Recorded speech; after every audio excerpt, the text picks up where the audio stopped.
Bienvenidos al audio estudio de la Biblia. A continuación, la lectura de las Escrituras, una breve explicación y los versículos que se relacionan.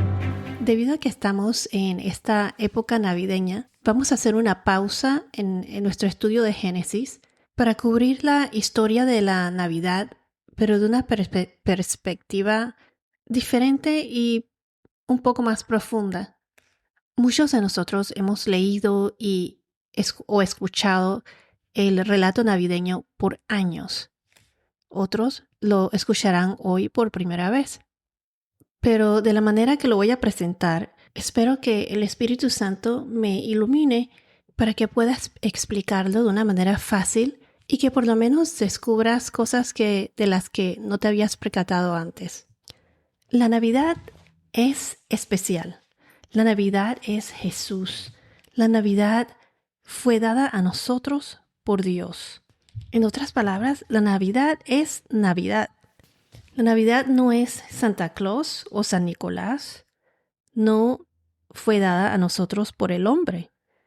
No es intercambios de regalos. Vemos cómo mucha gente se estresa con los regalos y todo eso.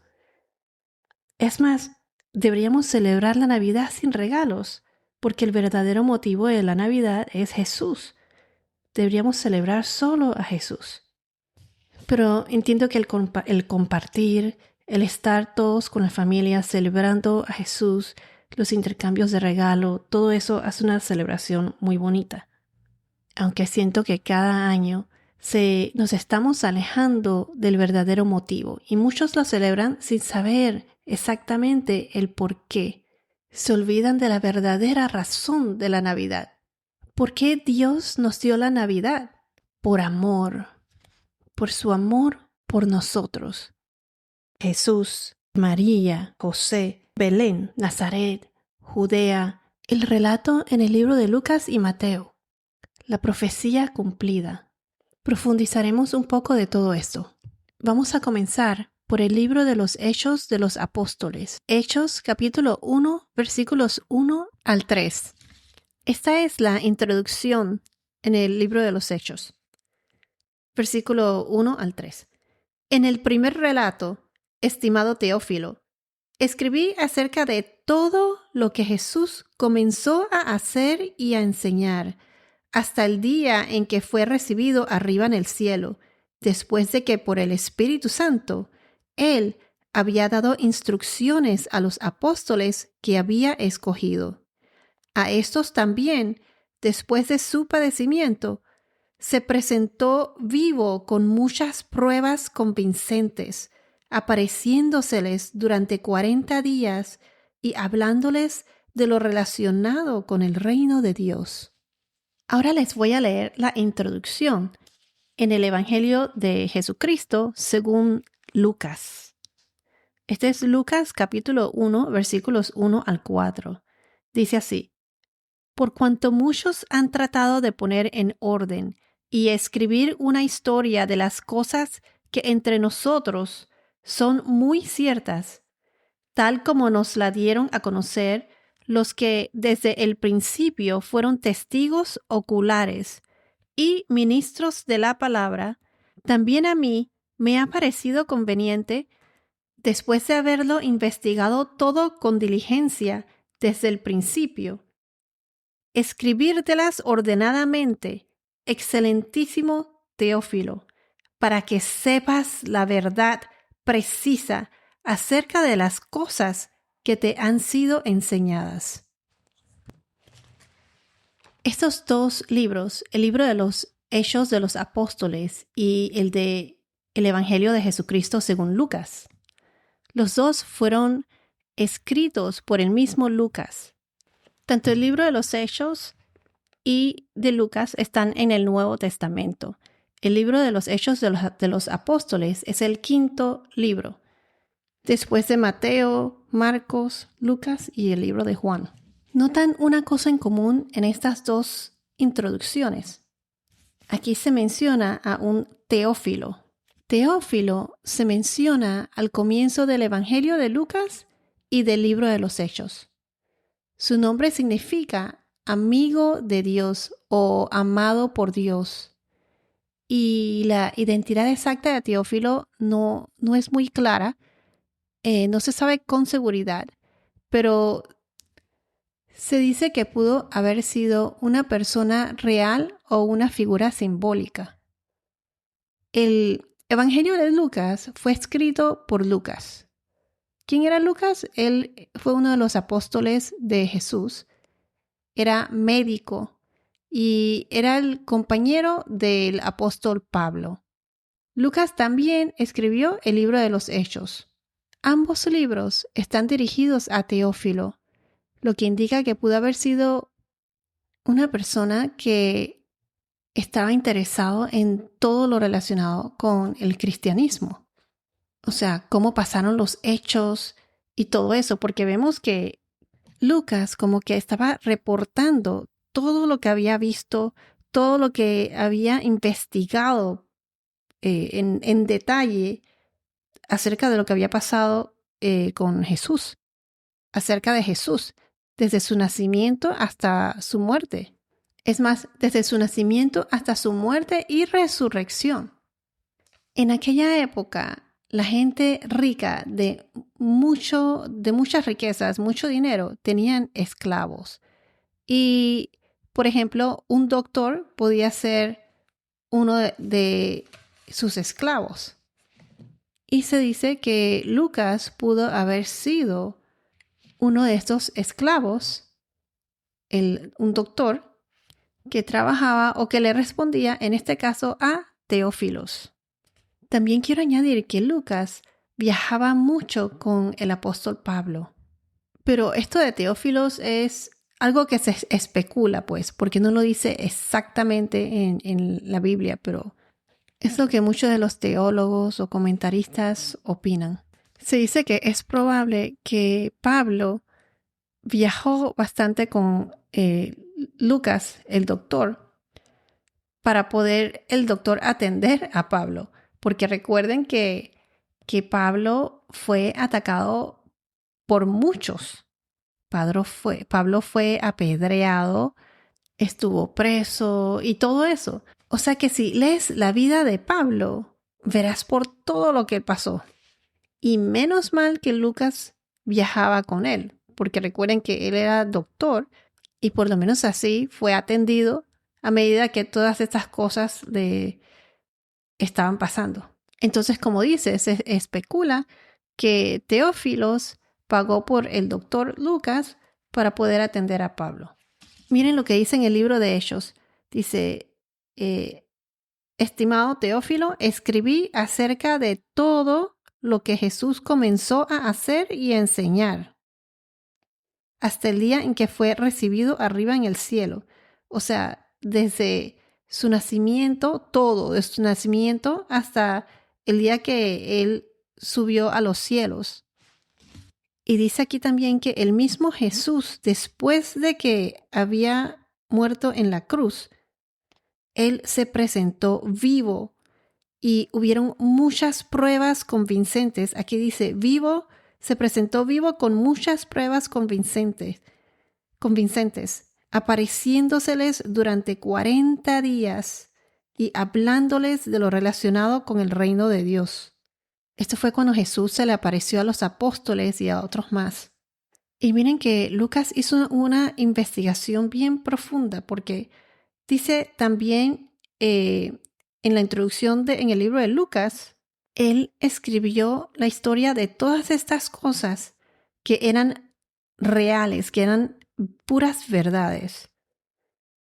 Y como dice aquí, tal como nos la dieron a conocer los que desde el principio fueron testigos oculares, o sea, lo que vieron todo en persona, y ministros de la palabra. También a mí me ha parecido conveniente, dice Lucas, después de haberlo investigado todo con diligencia, desde el principio, escribírselas a Teófilos, escribírselas ordenadamente, como dice aquí, a Teófilo, para que él sepa la verdad precisa acerca de las cosas que le han sido enseñadas acerca de todo lo que pasó acerca de Jesús. Esto era como un reporte, o sea, él hizo una tremenda investigación de todos los hechos y sucesos. Él entrevistó a todos los que habían tenido que ver con la vida de Jesús, desde su nacimiento, su muerte, resurrección, ascensión.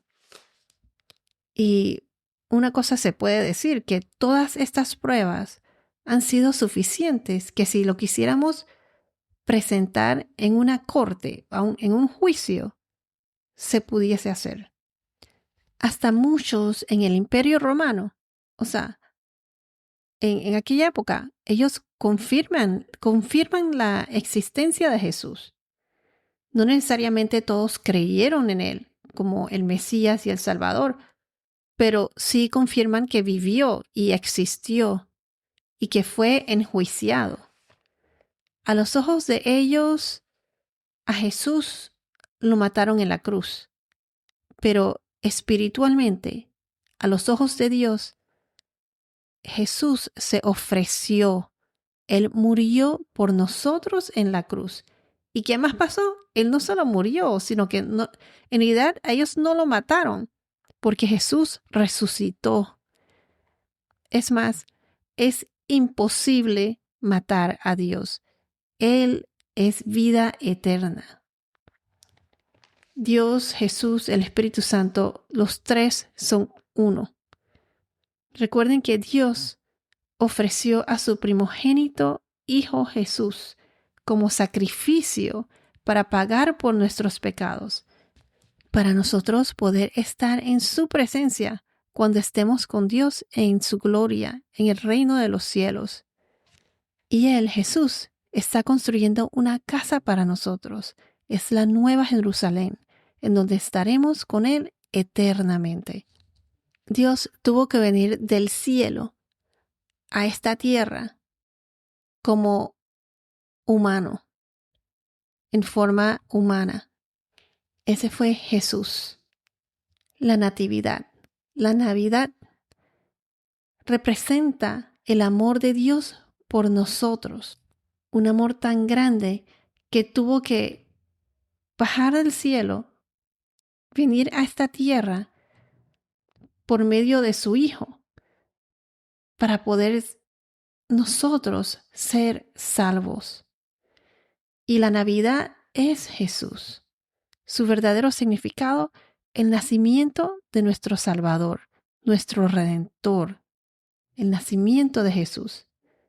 En otras palabras, la Navidad es un acto de amor dado por Dios, o sea, dado a nosotros por Dios, no por Santa Claus o San Nicolás, no por el hombre.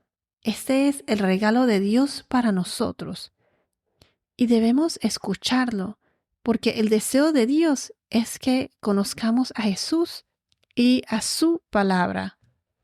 Y esta es la razón de la existencia de la Navidad, de el porqué de la Navidad. Y eso es algo que, espiritualmente hablando, Satanás no puede permitir o no puede tolerar que el verdadero significado de la Navidad sea proclamado aquí en la tierra. Porque Satanás aprovecha toda oportunidad para tratar de silenciar la Navidad. La Navidad no se trata de los centros comerciales, los almacenes, el árbol, las luces, dar regalos, así como lo mencioné antes, pues.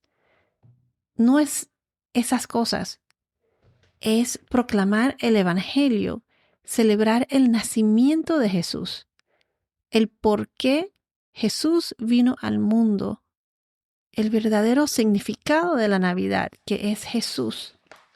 No debemos alejarnos del motivo real por la que celebramos esta época tan maravillosa. La palabra de Dios fue escrita por el hombre, pero inspirada por el Espíritu Santo.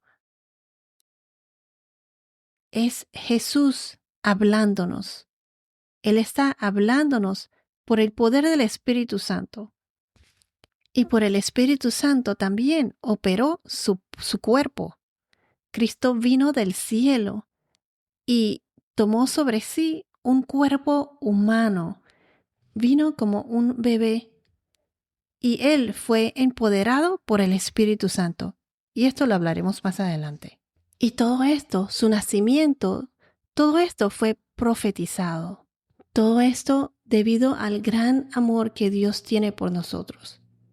Si vamos al libro de Juan, capítulo 3, versículos 16 y 17, se los voy a leer. Porque de tal manera amó Dios al mundo. O sea, cuando él habla del mundo es a todos. De tal manera que amó Dios a todos. Porque de tal manera amó Dios al mundo que dio a su Hijo unigénito. Este es Jesús.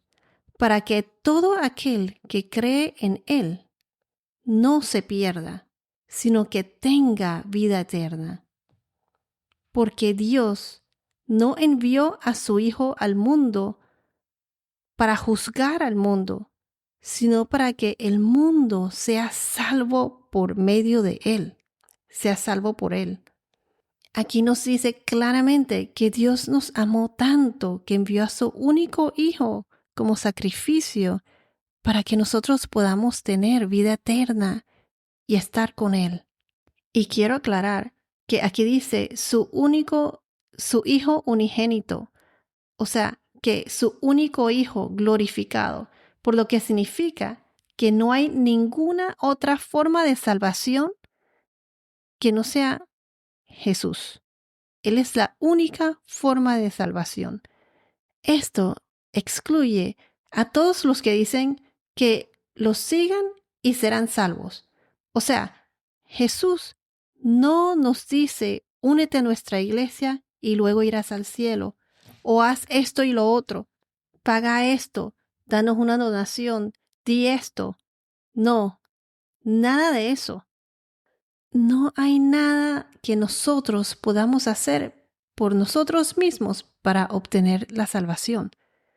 Si no es porque Dios amó tanto al mundo, o sea, de nuevo aquí la palabra amor, ¿no?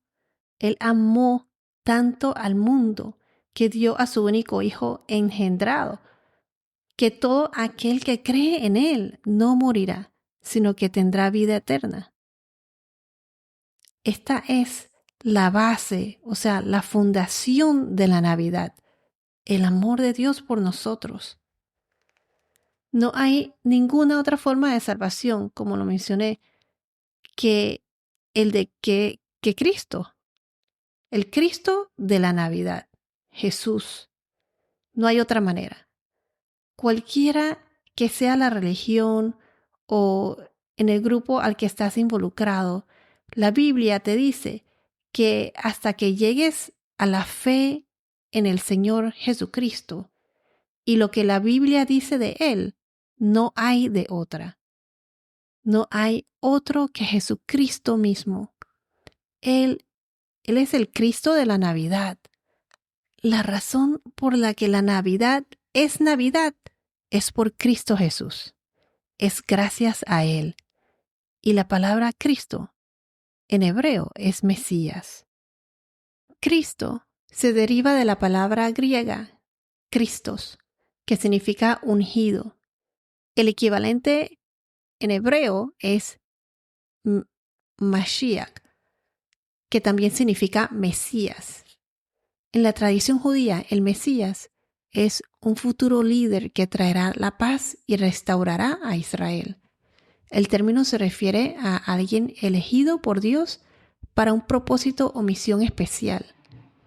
En la creencia cristiana, Jesús es identificado como el cumplimiento de las profecías mesiánicas. Vayamos a la carta del apóstol Pablo a los Filipenses. Esto es Filipenses capítulo 2, versículos 6 al 11. Se los voy a leer desde el versículo 5. Haya, pues, en ustedes esta actitud que hubo también en Cristo Jesús, el cual, aunque existía en forma de Dios, no consideró el ser igual a Dios, como algo a qué aferrarse, sino que se despojó a sí mismo, tomando forma de siervo, haciéndose semejante a los hombres. Y hallándose en forma de hombre, se humilló él mismo, haciéndose obediente hasta la muerte, y muerte de cruz, por lo cual Dios también lo exaltó hasta lo sumo y le confirió el nombre que es sobre todo nombre, para que al nombre de Jesús se doble toda rodilla de los que están en el cielo y en la tierra y debajo de la tierra, y toda lengua confiese que Jesucristo es Señor, para gloria de Dios Padre. Lo que quiere decir aquí es que Dios vino a este mundo por medio de su Hijo Jesús, y esto fue una misión de rescate. Y como dice aquí, Él vino en forma humana. O sea, Él se humilló Él mismo y fue obediente a Dios hasta la muerte en la cruz, en su cruz. Recuerden que a Jesús lo azotaron, estaba casi desfigurado, le quitaron hasta la ropa. Y entonces, como dice aquí en el versículo 10, para que al nombre de Jesús se doble toda rodilla de los que están en el cielo, los que están en la tierra y debajo de la tierra, y toda lengua confiese que Jesucristo es Señor, para gloria de Dios Padre. O sea que su nombre es un nombre al que todos debemos arrodillarnos, así como a los que nos referimos nosotros como los Reyes Magos. En inglés se les dice wise men, hombres sabios. En realidad esta traducción no es de hombres sabios, sino que en realidad ellos eran magos. Pero esto ya es otro estudio que haremos más adelante. Pero brevemente, estos magos se originaron en Babilonia y luego fueron adoptados y traídos al reino del imperio persa. Esta fue una disciplina increíble y esto fue todo durante la época de Daniel, el profeta Daniel. Esto se menciona en el libro de Daniel, en el capítulo 9, versículos 24 al 27. ¿Y por qué estos magos buscaban al Mesías? En el libro de Daniel se revela que Israel tendrá un Mesías y que vendrá al mundo. Se los voy a leer. Daniel, capítulo 9, 24 al 27, dice así. 70 semanas han sido decretadas sobre tu pueblo y sobre tu santa ciudad, para poner fin a la transgresión, para terminar con el pecado, para expiar la iniquidad, para traer justicia eterna, para sellar la visión y la profecía, y para ungir el lugar santísimo. Has de saber y entender que desde la salida de la orden para restaurar y reconstruir a Jerusalén hasta el Mesías, príncipe, habrá 7 semanas y 72 semanas. Volverá a ser edificada con plaza y foso, pero en tiempos de angustia. Después de las 62 semanas, el Mesías será muerto y no tendrá nada. Y el pueblo del príncipe que ha de venir destruirá la ciudad y el santuario. Su fin vendrá con inundación. Aún hasta el fin habrá guerra. Las desolaciones están determinadas. Lo que dice aquí es que el Mesías vendrá a este mundo para salvarlo y rescatarlo, porque Israel será condenado a una ofensa criminal. Y si vemos en el versículo 26, dice, será muerto, matado. ¿Por qué el Mesías será matado? A los ojos de los hombres, al Mesías lo mataron. Pero Dios, en la mente de Dios, el Mesías fue ofrecido. Recuerden que Jesús dijo, nadie me quita la vida. Es más, se los voy a leer. Esto está en el libro de Juan, capítulo 10, versículo 17. Dice así, por eso el Padre me ama, porque yo doy mi vida para tomarla de nuevo. Nadie me la quita, sino que yo la doy de mi propia voluntad. Tengo autoridad para darla y tengo autoridad para tomarla de nuevo. Este mandamiento recibí de mi Padre. En otras palabras, Él les estaba diciendo que pueden hacerme lo que quieran, pero no va a funcionar hasta que llegue mi momento. Y cuando llegue mi tiempo, ofreceré mi vida y luego levantaré mi vida de nuevo. O sea, no puedes matarme hasta que mi tiempo llegue. Jesús escogió venir a este mundo de desorden, un mundo revuelto, por su propia voluntad. Y gracias a Dios por eso, por su venida. Vayamos a la primera carta del apóstol Juan, capítulo 4, versículo 8. Dice así, el que no ama no conoce a Dios, porque Dios es amor. En esto se manifestó el amor de Dios en nosotros, en que Dios ha enviado a su Hijo unigénito al mundo para que vivamos por medio de Él. En esto consiste el amor, no en que nosotros hayamos amado a Dios, sino en que Él nos amó a nosotros y envió a su Hijo como propiciación por nuestros pecados. La Navidad es una demostración del amor de Dios, y esto está en tiempo presente, no pasado. Y eso que fue escrito hace 2000 años atrás. Dios escribió la Biblia. El Espíritu Santo es su autor. Físicamente fue escrito por el hombre, pero su autor es Dios, escrito por el hombre e inspirado por el Espíritu Santo. Yo me imagino como una ilustración de Dios usando en su mano a Pedro o a Pablo como su lápiz, escribiendo así su palabra, su mensaje. Ya me he sobrepasado del tiempo y esto es solo la primera parte. Pero bueno, vayamos a Romanos rapidito, capítulo 5, versículo 8. Y aquí terminaremos por el momento el punto que quiero decir. Dice, pero Dios demuestra su amor para con nosotros, en que siendo aún pecadores, Cristo murió por nosotros. La Navidad se trata de que los pecadores sean rescatados por Jesús. Por eso vino Jesús a este mundo. Si Él fue crucificado para salvarnos de este mundo, lo mejor que podemos hacer, ¿qué es? Es aceptarlo y decir, Jesús, aquí estamos. Dios sabía de antemano que Él sería rechazado. Jesús sería rechazado hasta por los de su propia casa. Y con todo y eso, Él vino a este mundo. Vino por el amor que nos tiene a nosotros. En el próximo podcast comenzaré con la lectura en Lucas. Bueno, esto es todo por ahora. Que tengas un día muy bendecido y hasta la próxima.